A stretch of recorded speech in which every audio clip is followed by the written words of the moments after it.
Jelaskan sebagaimana penjelasan Habib Rizik berkali-kali bahwa kita taat dengan hukum, akan tetapi dan juga kita tidak minta diistimewakan, akan tetapi kita minta keadilan. Tidak ada kriminalisasi ulama, tidak ada. Yang dikriminalisasi adalah mereka-mereka yang memiliki kesalahan, dan itu sudah melalui penyelidikan, mungkin ditingkatkan penyidikan dan seterusnya. Bukan pintu dialog dibuka, bukan rekonsiliasi yang dilaksanakan, justru yang kita dapatkan kriminalisasi ulama. Tapi nggak ada lah kriminalisasi, istilah kriminalisasi ulama itu nggak ada. Kita nggak mengenal itu istilah itu. Tapi stop dulu kriminalisasi ulamanya, stop dulu kriminalisasi para aktivisnya, tunjukkan dulu niat baik. Kenapa Anda tidak mengatakan bahwa pemerintahan sebelum Pak Jokowi kriminalisasi ulama? Tidak ada yang ngomong begitu. Padahal yang dialami dan yang diderita oleh Habib Rizik Syihab itu jauh lebih berat dari sekarang. Artinya apa, Bapak-bapak? Suara-suara yang menggunakan nama beliau sebagai alasan terjadi kriminalisasi ulama, suara-suara itu semata-mata adalah suara mereka yang tidak suka kepada presiden. Jadi untuk itu kita himbau bersama, tidak perlu menggunakan kekuatan, ya, tidak perlu mengancam dan seterusnya, ya, karena negara juga punya kekuatan untuk menghadapi. Jangan mengembangkan stigma tentang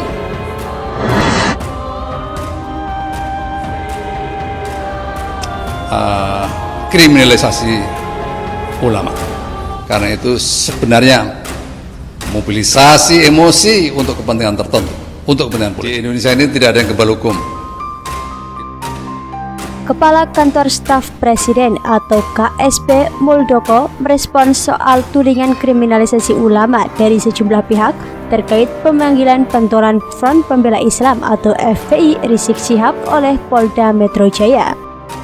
Diketahui, Front Pembela Islam mengatakan bahwa para pejabat di pemerintahan Presiden Joko Widodo kerap memfitnah Imam Besar Rizik Syihab, termasuk masalah overstay di Mekah, Arab Saudi.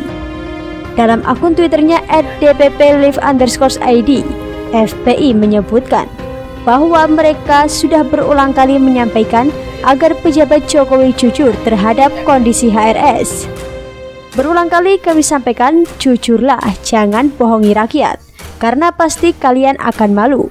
Tweet akun Front Pembela Islam seperti dilihat pada Rabu 2 Desember 2020.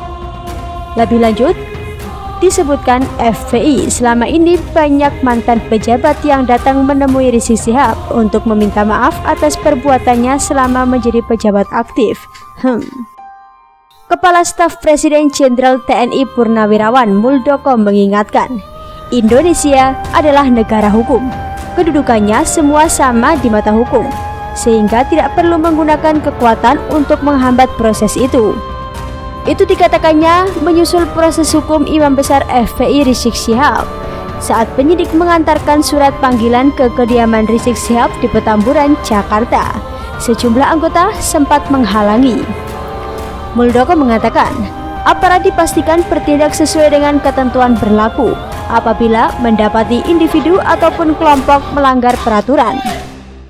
Ia pun menegaskan bahwa pemerintah tidak pernah berupaya untuk melakukan kriminalisasi terhadap Rizik Syihab. Dari awal saya sudah mengatakan, tidak ada kriminalisasi ulama, tidak ada, kata Muldoko dalam rekaman suara yang dibagikan pihak KSP kepada wartawan pada Selasa, 1 Desember 2020. Lanjutnya, ia menerangkan bahwa pihak kepolisian memang harus memproses hukum pelanggar aturan. Selain itu, proses hukum juga sudah melalui tahap penyidikan. Tegasnya, tidak ada satupun yang kebal hukum di Indonesia. Pasalnya, semua warga memiliki status yang sama di hadapan hukum. Perlakuan yang sama di depan hukum. Untuk itu, saya mengimbau semuanya paham tentang itu. Lebih lanjut, ia menyesalkan ancaman pengerahan massa oleh FPI bila Rizik dipanggil polisi. Menurutnya, FPI tak perlu menempuh langkah itu karena negara memiliki kekuatan untuk menghadapinya. Tidak perlu menggunakan kekuatan, tidak perlu apa itu mengancam dan seterusnya, karena negara punya kekuatan untuk menghadapi, ujarnya. Maka di situ tidak ada pandang bulu, perlakuan yang sama di depan hukum. Untuk itu, saya mengimbau semuanya paham tentang itu, kata Muldoko di Gedung Binagraha Kompleks Istana Kepresidenan, Jakarta, Selasa 1 Desember 2020. Maka proses hukum bisa saja dilakukan terhadap siapapun, termasuk tokoh agama. Namun, mantan Panglima TNI itu menegaskan, proses hukum tersebut bukan berarti negara atau pemerintah melakukan kriminalisasi terhadap ulama. Yang dikriminalisasi adalah mereka-mereka yang memiliki kesalahan, ujarnya. Muldoko meminta organisasi atau kelompok tertentu termasuk FPI tidak perlu turun ke jalan dengan maksud unjuk kekuatan, terlebih mengancam pihak-pihak tertentu. Negara, kata dia, juga memiliki kekuatan untuk menghadapinya. Jadi untuk itu kita imbau bersama, tidak perlu menggunakan kekuatan, tidak perlu apa itu mengancam dan seterusnya, karena negara juga punya kekuatan untuk menghadapi, tuturnya. Menurut Muldoko, kebanyakan orang menghendaki situasi negara aman dan tenteram. Tanggung jawab pemerintah dan aparat keamanan adalah mewujudkan kehendak itu. Bagi dia, mobilisasi massa dengan menyulut sentimen emosi masyarakat sudah pasti memiliki agenda politik tertentu. Jangan mengembangkan stigma tentang kriminalisasi ulama, katanya.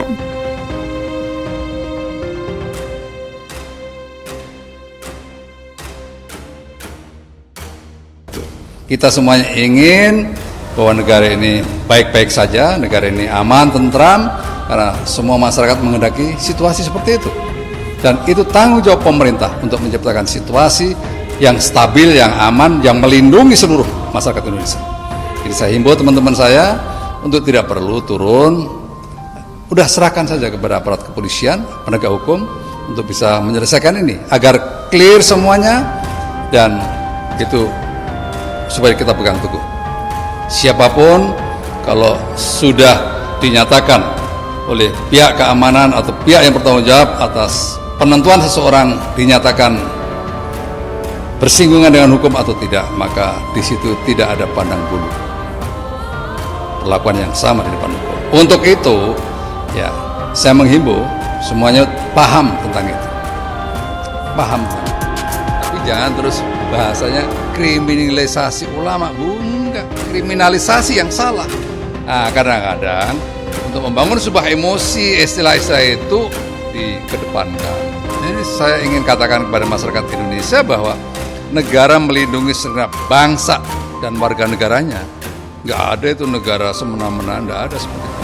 Tetapi negara juga harus menegakkan aturan-aturan melalui law enforcement. Kalau enggak nanti ya kacau balau kan begitu.